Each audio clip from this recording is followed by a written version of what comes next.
Welcome to Soul Soldier Speaks, where we honor the warrior within each of us on life's battlefield. I'm your host, Lindsay Taylor. Here we stand with those on the front lines of their own lives, those battling suicidal thoughts, addiction, grief, and life's hardest challenges. We honor the loved ones standing beside those struggling and remember those we've lost. Each episode, we delve into raw, unfiltered conversations and stories of people who faced the darkest of nights and emerged with healing, transformation, and hope. Together, we will navigate the battlefield, focusing on the battles that save and restore. This podcast is more than stories. It's a rallying cry, an army of soul soldiers reclaiming the light one story at a time. Together, we rise. Hello, and welcome to Soul Soldier Speaks. Today is episode 1, the very first podcast. My name is Lindsay Taylor, and I am your host. And my plan for today is just to give you a little bit of my why for starting this podcast and what I hope you as the listener will gain from listening to this podcast. Thank you for joining me. I think it's going to be a profound adventure, and we're going to dig into the depths of life and the struggles that we all face together, because the truth is we all need an army around us of people supporting us through this battleground we call life. You know, I want to start with this. The odds of you being born, the person listening, is 1 in 400 trillion. So with your unique DNA, your essence, your story, 1 in 400 trillion. You are not an accident. You are here on purpose with a purpose. You are a tremendous, living, breathing miracle. And yet, life doesn't always feel miraculous.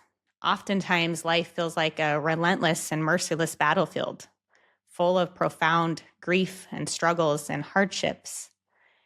And so, my intent for starting this podcast is to acknowledge life and all the beauty and good that comes with life, and also the deep pain and struggle and hard that comes with life.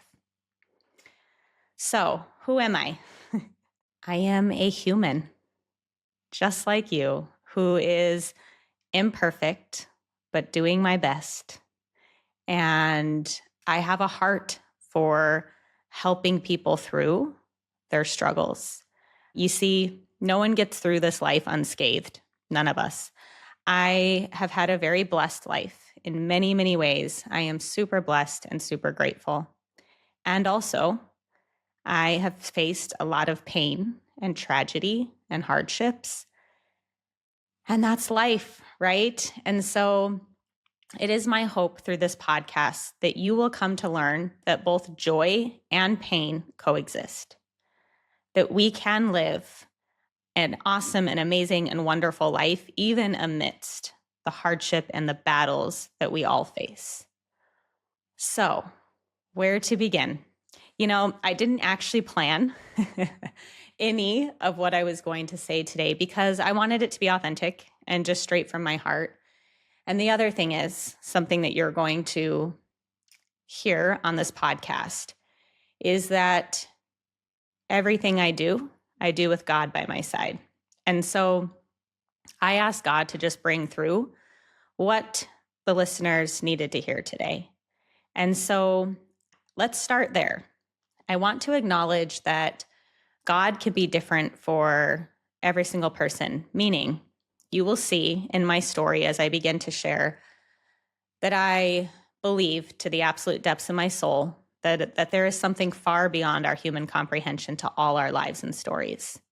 And with that said, there is a higher power, a higher force at work. So if God is hard for you, if that's not a part of your belief system, use what is fitting for you, the divine, the universe, or love itself. Just acknowledging in this, but we're going to acknowledge in this podcast that there's a higher power, but feel free to insert whatever feels right for you in terms of who your higher power is. So I will refer to my higher power as God, but please, I invite you to plug in what fits for you. with that piece, I want to talk about this. So, when we go through profound pain and struggles and hardships, the mind alone is not equipped to deal with such deep tragedy, pain, suffering. When the mind is left alone to handle these things that we face in life, these hardships, it ends up turning to denial or suppression or overanalysis. And so, in order to heal and truly recover from the things that we face on our path, these struggles that we face, in order to truly heal and recover, we have to dig to deeper spaces of faith, hope, and love. And so that is why we will dig to these deeper spaces. And God is a part of many of the stories that we are going to share on this podcast. Because, like I said, faith, hope, and love, when we can turn to those spaces, that is where the heart and soul can truly heal.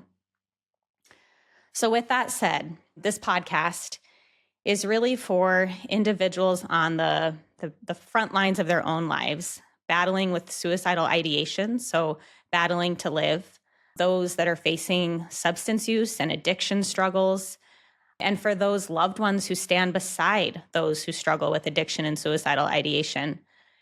And also, this podcast is to honor those that we have lost to this battle. Where do I want to start in my story with this? So, my why for this podcast, let me back up to kind of who I am in my professional life, and then I'll get into how I've personally been impacted by these things. So, I am a therapist, I'm a social worker. I started out my career in child welfare. I ended up getting a job back in 2016 as a case manager, case managing people who were placing their child for adoption, birth mothers.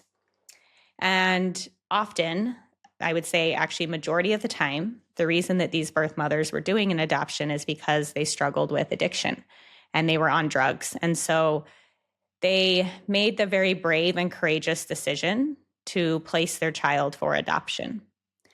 And it was through that job that was the first time that I really sat in the depths of darkness and pain with those who struggled with addiction. And that job taught me something really profound. I saw how deeply these mothers love their children. Okay. Just because somebody struggles with addiction and is on drugs does not mean that they do not love their child. I saw how deeply these mothers love their child. And what I also saw was this insurmountable stronghold that drugs and addictions had on them, that it ultimately overpowered them. And so they were unable to care for their children. And so, like I said, I will always stand by the fact that these mothers who placed their child for adoption, it is, I think, the most brave and courageous thing a person could do. So that was my first experience really working with, individuals struggling with homelessness, addiction. And I ended up transitioning into school social work. And I worked at a high school supporting students who struggled with any sort of social, emotional, or mental health struggles. And so I was just that person on campus that they could come to, talk to work through some of these struggles that they might be facing. And it was in this job that I really began to work with individuals struggling with suicidal ideation. And I ended up helping some incredible people along the way through these struggles. And I'm going to fast forward because I'm sure there will be time that we will get into the depths of some of the people that I helped and their stories. But for the purpose of today, I just kind of want to give an overview. So my journey of really kind of deep hardship and my own pain and struggle began in 2021. May 2nd of 2021, I got a call from my boss at the school that a student of mine who I had worked with and had developed a really good rapport with and was close to, that he had died by suicide. So that week, as you can imagine, was heartbreaking. It was the most devastating week in my career this far. And I just remember The week was honestly, it was just pure crisis. And so many people were hurting. It really rocked our community. And I was just holding not only my own grief, but just the grief of our community, the grief of his friends, the grief of his loved ones. And we got to the end of that week, and I attended his memorial on Saturday, May 8th. And it would be later that night at midnight. So now we are Sunday, May 9th. It was Mother's Day, 2021. My husband and I got the unfathomable call, every parent's worst nightmare, that our son had been brought into the hospital and had no pulse. We would lose him later that day to a fentanyl overdose. My son, Alex, I think this is a story for another day. I don't want to get into too much of the depths of this, but I will do another podcast where I just speak about him and his story. But he, the last year of his life, in March of 2020, had began to struggle with vaping, marijuana, THC, and it honestly changed him entirely. We watched our kid become somebody we hardly recognized, and one thing led to another, and it just led him down a difficult path with substances. And he ended up getting into trying fentanyl, and it was quite the journey. And like I said, I will share about that journey because I think it's very important. But for the purpose of today, I just kind of want to give an overview of who I am and my story. You will see on this podcast as I bring guests on to speak about their journeys with whether it's addiction or suicidal ideation and their recovery, or loved ones who are supporting somebody struggling with that, or somebody who has lost a child, and not even just a child, I should say a loved one, to suicidal ideation or substance use issues. One thing that I will always lead with in every single story is talking about who that person was, aside from their struggle, because I think that is very important to acknowledge who they were. Oftentimes I feel that when somebody dies by suicide or when somebody dies by a substance use related issue, that's kind of how they're remembered. And that is not what I want this to be about. I want this person to be remembered for who they were and then share their struggles, because I think that's a very important part of this as well. So we will dive into both who they were and honor that, and also their struggles. So more to come on my story, but here we were. We lost our son to this, and it quite honestly, as you can imagine, rocked my world. My husband and I always say there was life before Alex passed away and life after. My life will never be the same. The way I view my life, my priorities. I am a mom to 4 kids. Alex was the oldest of 4. And it really became clear to me that I had often put work before my family. And that's really hard for me to say, because after losing Alex, I realized that nothing else in this world matters more than my kids and my family and God. God, kids, and family are my priority and my number one. And I wasn't always making them priority and number one. And losing Alex really made me realize that life is short. It made me kind of look at my own mortality. You know, I thought that if I were to die tomorrow, am I living the life that is in alignment with what's important to me?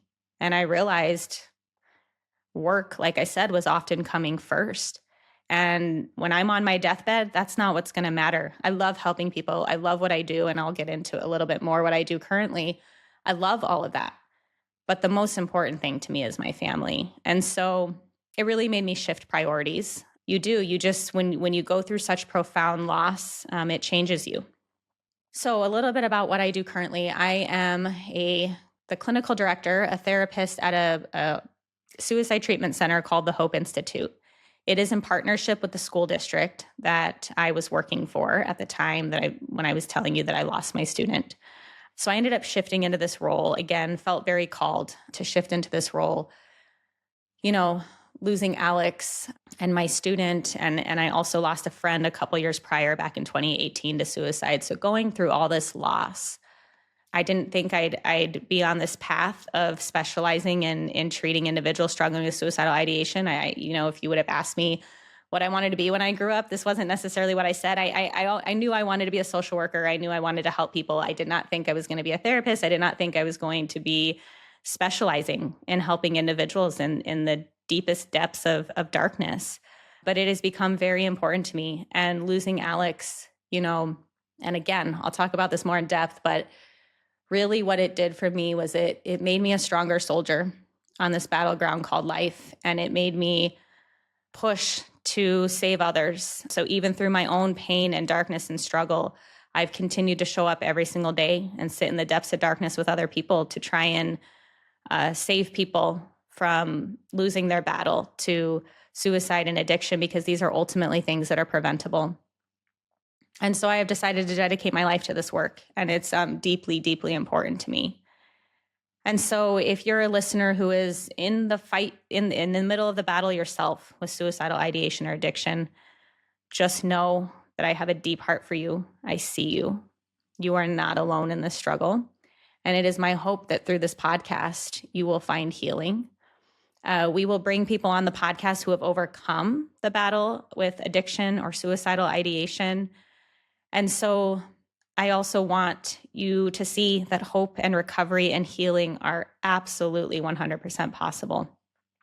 And so we will bring quite a few guests on with that. And then, like I said, for those who love somebody struggling with that, that's a whole nother type of struggle in this. So I was recently listening to a podcast, Kristen Cavallari's podcast, and she was interviewing, I don't know his last name. I believe his first name is Jason.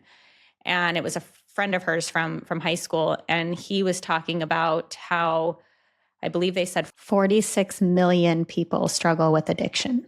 But it's not just the person that struggles with addiction that struggles, right? It impacts the entire family unit. And we felt that very much the last year of Alex's life when he was going through his struggles. It really is far reaching, beyond that person struggling. And so really she was, Kristen said that it's almost like over 100 million people that are affected. And so I want to honor and acknowledge those people too. And so we will have loved ones on here that have supported somebody that has struggled with these things and give that perspective. And then also, like I said, honoring those that we've lost to this battle. I always say I compare the struggle with addiction or suicidal ideation to those struggling with a physical illness or disease like cancer, for example. So somebody who battles cancer, they have to fight. They're warrior, they're survivors. We really see this person for the fight that they have to give, and it takes a true amount of strength to fight that battle. The same is true for those who want to die every single day, but find a way to still live and choose to live. I have met so many people who are in the depths of a dark, dark cave, and, they want to die, but they continue to choose life even amidst the deep darkness. And that is an absolute fighter. That is an absolute warrior. And so the same is true for addiction. I believe that those who overcome the battle with substance use and addiction, that is one of the deepest, darkest battles and demons you can face. And so people who overcome that, I always say they're my heroes. These people are the unseen warriors in life. And so I really honor and see the warrior that you are. If you're still here, despite not wanting to live at times, you're a fucking warrior. If you battle addiction, but you're still here, or you've overcome this battle, my gosh, are you a warrior? It takes a crazy amount of strength to get through another day when you battle those things and to overcome those things ultimately. So yeah, I often consider these people what I call soul soldiers, which is exactly why this podcast is called Soul Soldier Speaks.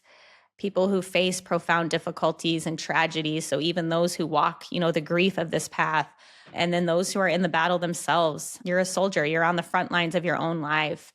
And so that is where I got the name for this podcast. I am actually in the middle of writing a book. So the book I'm done writing it, but it's in the editing process. It's called The Rise of a Soul Soldier. So when that releases, I will share that all with you guys because it will have more of my story in depth. The book is broken apart into 4 different parts. And so the first part is really, and it has the chapters are based on cave, like a cave analogy, which you've heard me use already on here. And so The first part is the darkest part of the cave, my story of what I've gone through with my tragedy and being in the depths of my own cave. And then the second part of the book is how the cave turns. So showing the reader, and what I want you guys to see through this podcast is that the cave does turn. There is light on the other side of the darkness, and there is hope beyond the storm. And my book and my story and other people's stories are a testament to that. So in the second part of the book, I share how my cave began to turn and how I began to see the light and the purpose to my pain. And I share stories of other people who have overcome struggles with suicidal ideation and or addiction. So that's the second part of the book. And the third part of the book is having the reader explore your own cave. And then the fourth part is moving beyond the cave into building a life worth living. So I will share that with you when that comes out. But I also want this to be a platform of that hope and healing. I want people to see that the cave, although it might seem endless and dark, and you might not be able to see the light when you're in the middle of it, that it does turn and that there is light beyond it and that there is hope and healing and recovery. All those things are possible. I have been incredibly inspired by the human capacity for resilience. I have seen people in, the deepest depths of a cave rise above it. And it's truly humbling and incredible to see. And, if there's one thing, one hope that I have for this podcast is that you will know that you belong, that you will come to find that you are enough and you are worthy, and that you will learn that pain does not have to stop you from living the life you desire. I talk about in my book the three, what I call miracle mashers. So I started this podcast telling you the odds of you being born and that you are a true miracle. And so I talk about in the book, in all my years of sitting with individuals who have struggled with suicidal ideation, I talk about the three main miracle mashers that keep people stuck and wanting to numb out and escape. And those three things are not feeling worthy, not feeling belonging and significance in their life, and the resistance to psychological pain. Basically, like underestimating the ability to cope with the hardships of life and the pain that life brings. But what I have found is that it is through pain, it is through the hardships that we learn to rise, that our souls grow and transform. Think about it. When life is easy, when things are comfortable, we're not growing, we're not expanding, we're not pushed beyond our walls, if you will, to become better. And so it really is only through hardships and pain and struggle and getting out of our comfort zone that we can really grow as human beings. And so at the very beginning, I said, who am I? I'm human. There's something beautiful about our shared humanity. And I really want you to feel that through this podcast, that we are a community. We are all humans. No one gets through this life unscathed. And so we're going to walk this journey together. We are going to do this thing together, because I call them illusions. I talk about illusions that we all face, this idea that we're not good enough or that we're alone. Those are all illusions. You're never alone. I have seen this truth time and time again in my work and in my own life. And so, again, I will get into deeper parts of my story on other episodes. And actually, I already have the next episode after this. I will be interviewing a lady named Melissa Methvin who lost her husband to suicide. So that episode will be releasing after this, but I will share more in depth my own story as well as we go along. I'm going to interview my husband so you can hear his side of the story and what he went through from a man's perspective of losing a child and just his own journey. Because the other thing I'm going to share on here is that grief is like a fingerprint. It's unique to every single individual. Nobody grieves the same, and that's okay. And we need to start honoring that and normalizing that. And so his grief journey has been different than mine. And so I'm going to give you his perspective. But my whole goal for this ultimately is to bring hope to spaces where it's been lost, and to bring light to spaces where there's a deep darkness, and to ultimately tap every single one of you into the miracle that you are. You all belong. You all have a purpose. And it is my deepest desire and my deepest hope and my deepest prayer for you that through this podcast, you will find hope and healing and you will tap into the miracle that you are. So I think for today, I'm going to end it there, but I am super excited to walk this journey with you and to help you rise and to help you transform your pain and your hardships and your struggle into your purpose and to build a meaningful life. So with that, love to you all. And until next time, take care.